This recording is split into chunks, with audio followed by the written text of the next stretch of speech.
we have managed to maintain a very high standard of education in this country, and it's very closely monitored, and it's very outward looking, more and more so these days, despite Brexit. Schools are very aware that their students may well choose not to stay on in education in the UK and go on to universities around the world. So they've stepped up their provision in a way that allows such a broad number of options for students, not just through A levels, but through the International Baccalaureate. Increasing number of schools will offer that. And similarly, wider subjects, vocational options, and even looking forward to universities in the UK who are now offering the kind of courses that you might get more in Europe and the States, for example, liberal arts courses at universities that are much broader. So there's a strong reason, and independent education has a vested and invested interest in making sure that their children go forward to their best choice of next steps at higher and further education.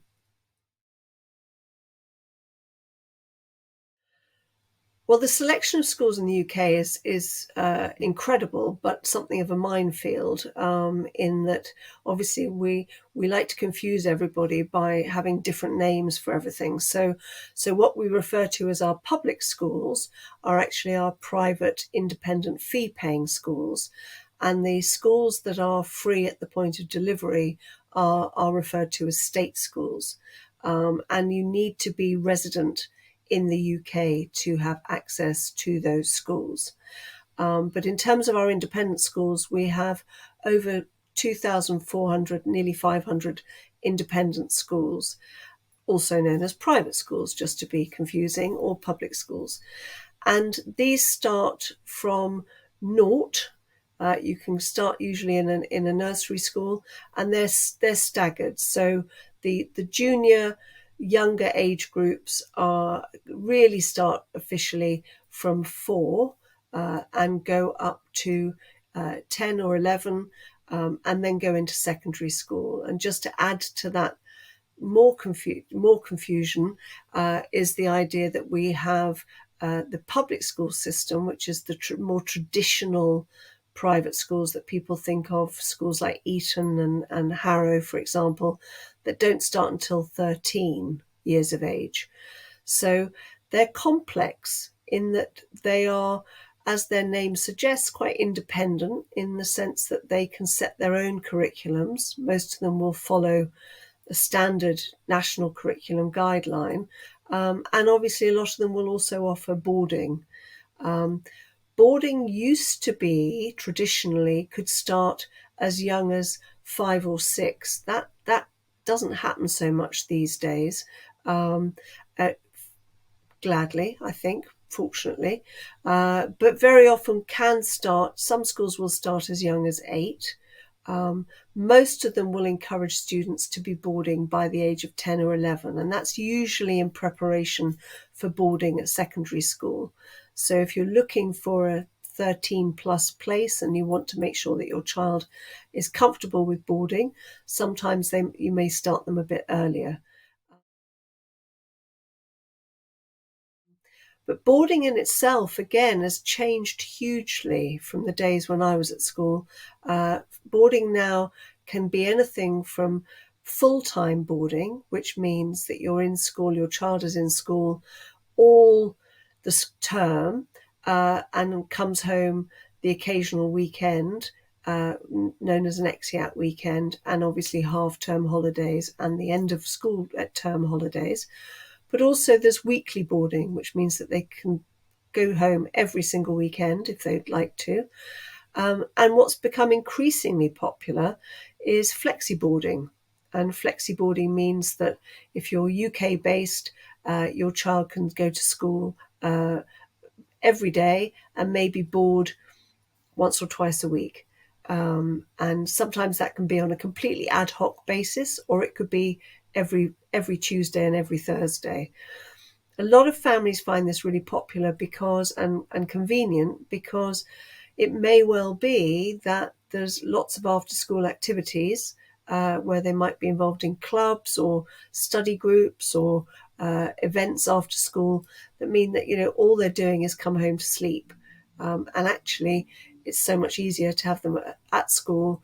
They get up, have breakfast, everything's done for them, and it's not so much pressure in terms of getting home at 9 o'clock at night. So the possibilities are endless, really. The schools will tend to accommodate a range of options that work for you and your child and fit in with your lifestyle.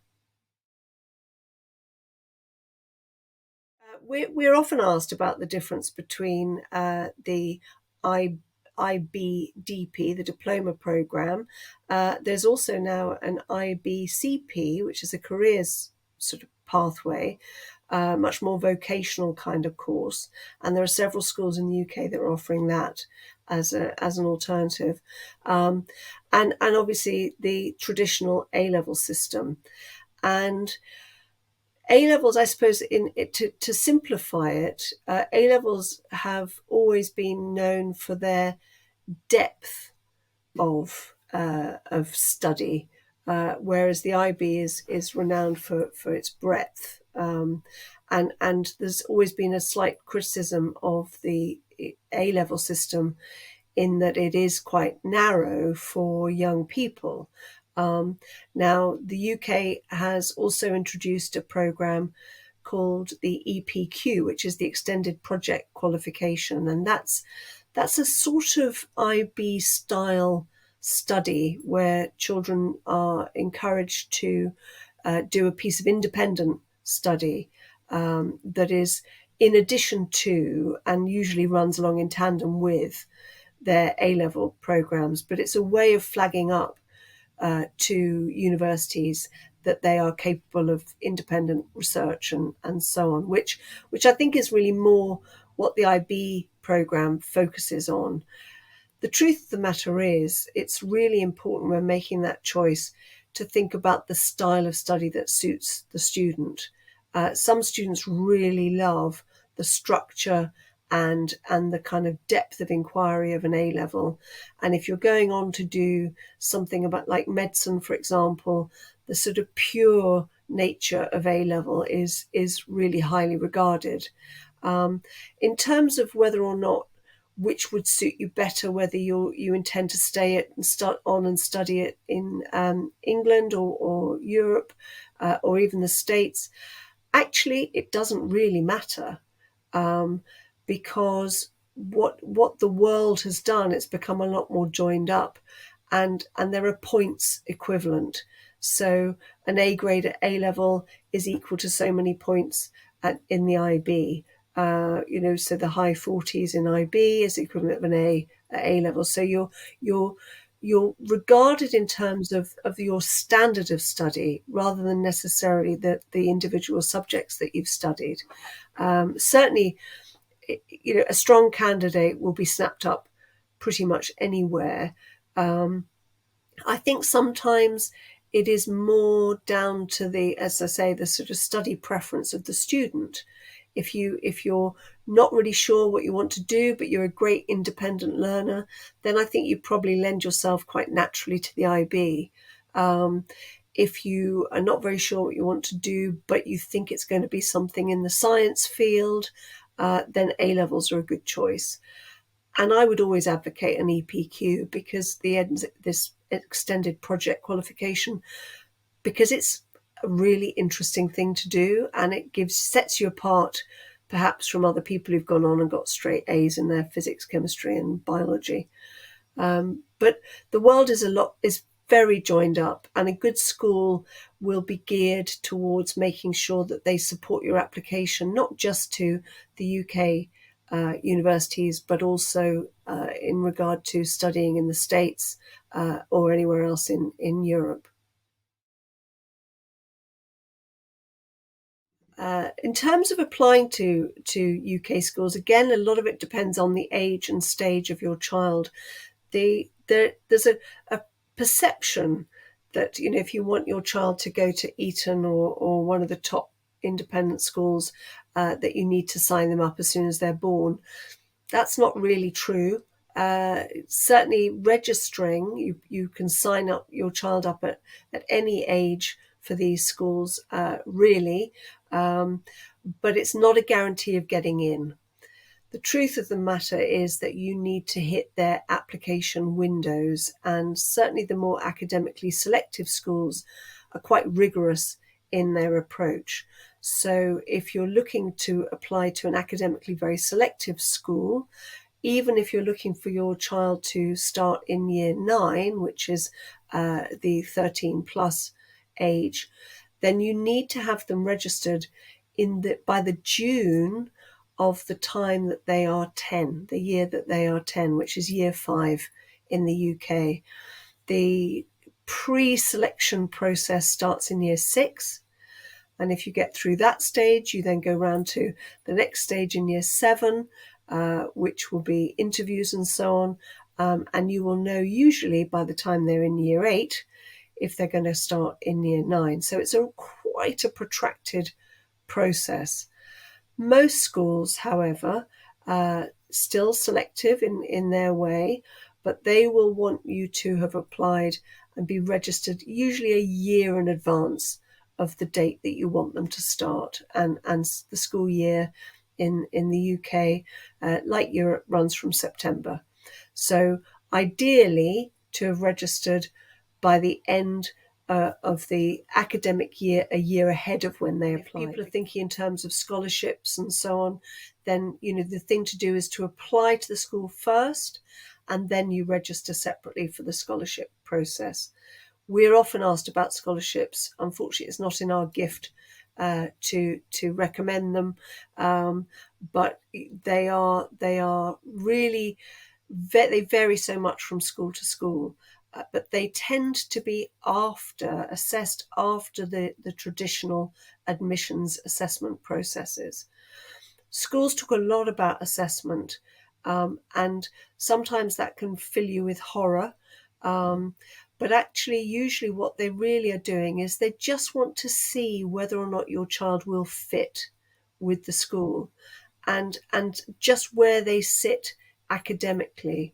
So even a non-selective school, a non-academically selective school, will still want to do some sort of assessment. There are lots of reasons for this. As I say, academically for the school, it gives them an idea of where the child is. But also, actually, a lot of parents like it. They like to feel that their child has sat an assessment and got into a school. So it's a bit self-fulfilling as a process. But the secret is to know, the nature of the school that you're approaching, when the assessments are. Schools should be really transparent about when they are. They're not secret. They might be a little bit secretive about the papers, obviously, but they're usually pretty standard, and they usually entail English assessment, maths, verbal and non-verbal reasoning. Well, we're often asked why would anybody need an education consultant, and the truth is that every family is different, every case is different, because every child is different, even within families. And what's really important is that we work with families to understand exactly what it is that they are looking for their children. Sometimes people have approached us because there's been a problem, that where their child is now is just not working, and it's nobody's fault necessarily. It might just be that there isn't the right fit. So, for example, we have cases where a child has been in the international system, but isn't going to cope with going on to IB for sixth form, and really needs the structure of a UK school. So we would help with that. We would help with the assessment process, and find the right school for that. That happens quite a lot, and also sometimes we get families where they're in a academic school. All schools are academic, obviously, but academically quite selective school, and they've discovered that the child has a learning support need that the school just cannot support. And by that doesn't necessarily mean particular one-to-one support. It might just mean they need a little bit of extra time or a little bit more scaffolding, and the school just isn't really equipped to do that for them. So we will work with the family. We'll look at the child's profile. We approach schools on the child and the family's behalf, and really try to create a good match. And sometimes what we often find is that even if the child has been in a day school, they might be dyslexic, for example, and what they're really struggling with is a long commute at the end of the day, coming home, getting themselves organised, remembering what it is that they need to do for homework, all that kind of thing. And we found very often that a weekly boarding case school has been the right place for them, and they've just thrived, and it makes such an impact on a child to feel happy and supported in a school environment. It's so much more. All schools offer pretty much the same, the English, the maths, the sport, you name it, they do it. But it's not that so much, it's how they do it and whether or not your child is going to feel at home there.